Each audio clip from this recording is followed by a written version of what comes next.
जय मित्रांनो, तर आता SRPF गट क्रमांक 5 दौंडचा पेपर झालेला आहे. तर आता याचा फायनल कट ऑफ कशा प्रकारे लागू शकतो यावर आपण सविस्तरपणे चर्चा करणार आहे. त्यामुळे व्हिडिओ स्किप करू नका.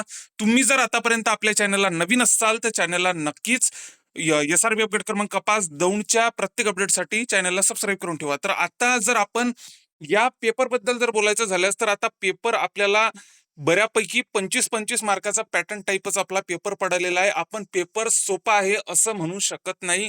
कारण की आता या पेपरमधील जर आपण प्रश्नांची जर काठिण्य पातळी वगैरे जर बघितली तर बऱ्यापैकी आपल्याला आता गणिताचे 25, त्याच्यानंतर बुद्धिमत्ता 25, त्याच्यानंतर त्याच्यानंतर आता जर बघितलं आपण त्याच्यानंतर 25 मार्काचं जीके, 25 मार्काचं मराठी, अशा प्रकारे आपला पेपर पॅटर्न राहिलेला आहे.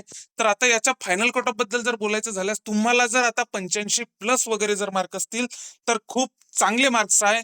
या पेपरच्या मनाने बऱ्यापैकी चांगले मार्क्स आहे. कारण की आता 93 मार्कावाले तर क्वालिफाय झालेले नाही आहेत. 95 मार्कावरती आपल्या दौंडच्या लिस्ट लागलेल्या आहेत. तर आता सर्व काही डिपेंड आपल्या पेपरवरतीच आहे. आता पेपरचे मार्क जसे काही आता प्रॉपर पेपरचे मार्क्स येतील त्याच्यावर मी कट टू कट आपला SRPF गट क्रमांक 5 दौंडचा कशा प्रकारे प्रत्येक कॅटेगरीचा समांतर आणि सामाजिक आरक्षणाचा प्रत्येक कॅटेगरीचा आपण कट टू कट काढणार आहे. त्यामुळे जे आतापर्यंत आपल्या चॅनलला नवीन असाल तर समोरच्या SRPF गट क्रमांक 5 दौंडच्या व्हिडिओसाठी आपल्या चॅनलला नक्की सबस्क्राईब करा व इतर मित्रांना पण हा व्हिडिओ शेअर करा. जय हिंद.